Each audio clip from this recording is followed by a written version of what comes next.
என்ன மாலைலாம் வச்சிருக்கீங்க? மாலை எல்லா மாலையும் வச்சிருக்கீங்களா? முறையா மாலை போடுறவங்க எத்தனை மாலை போடணும்? 3 மாலை தான் போடுறோம். ஆம்பளைங்கன்னா 3 மாலையா? ஆம்பளை 3 மாலை, பொம்பளை எல்லாருக்கும் 3 மாலை தான். என்ன மாலை தான் போடணும்? சோப்பு மாலை, மஞ்சள் மாலை, துளசி மாலை. எது வேணாலும் போடலாமா? இது என்ன மாலை இருக்கு? கொஞ்சம் கை வச்சு காட்டுங்களேன். இது ஸ்டோன், மாலை, இது கருங்காலி மாலை, இது துளசி மாலை, அது உத்ராசி மாலை, இது படிக மாலை. மண்டவோடு மாலை போடக்கூடாதுன்னு சொல்றாங்க. போடுவாங்க. காளி வேஷம் போடுவோம், கருங்காலி வேஷம் போடுவோம், பத்திரகாளி வேஷம் போடுறதுலாம் போடணுமா? அது போட்டுதான் ஆகும். ஸ்டார்டிங்லேயே போடணுமா? போட்டுதான் ஆகும். அம்மா எவ்வளவு காளி வேஷத்துல மண்டை இல்லாம இருக்கு, மண்டவோடு போடாம தான் இருக்குமா? ஆனா இப்பதான் மண்டவோடு மாலை எல்லாம் போடுறதா சொல்றாங்க. முன்னாடி எல்லாம் கிடையாதுங்கிறாங்க. போடுறாங்க. முன்னாடி இருந்து இருக்கா? 10 வருஷம் முன்னாடி இருக்கா? பிறந்த வயசுல எல்லாம் போடுறாங்க. பிறந்த வயசுல எல்லாம் போடுறாங்க மண்டவோடு.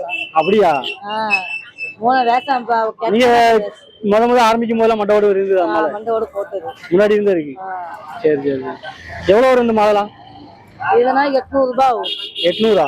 இது 700 ரூபாய் ஆகும். 700. இது 500 ரூபாய் ஆகும். இது 400 ரூபாய், இது 300 ரூபாய்.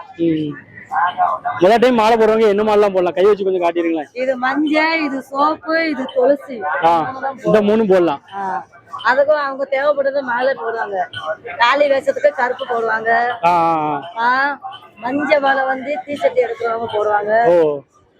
அது போக இந்த சோப்பு மாலை அம்மாவுக்கு சேர்ந்தது. இந்த ப்ளூ கலர் வேஷத்துக்கு போடுவாங்க. வேஷத்துக்கு ஏத்தாப்ப உத்ராட்ச மாலை யார் போடுவாங்க? ஆண்டி போடுவாங்க. அவங்க மட்டும் தான் போடுவாங்க. ஆண்டி போடுவாங்க. முருகனுக்கு ஆண்டி. காசு வாங்கிக்கோங்க. 20 ரூபா. நீங்க அந்த 40 ரூபா கொடுங்க. 20 ரூபா இல்ல. நான் மாலை வாங்குறேன்.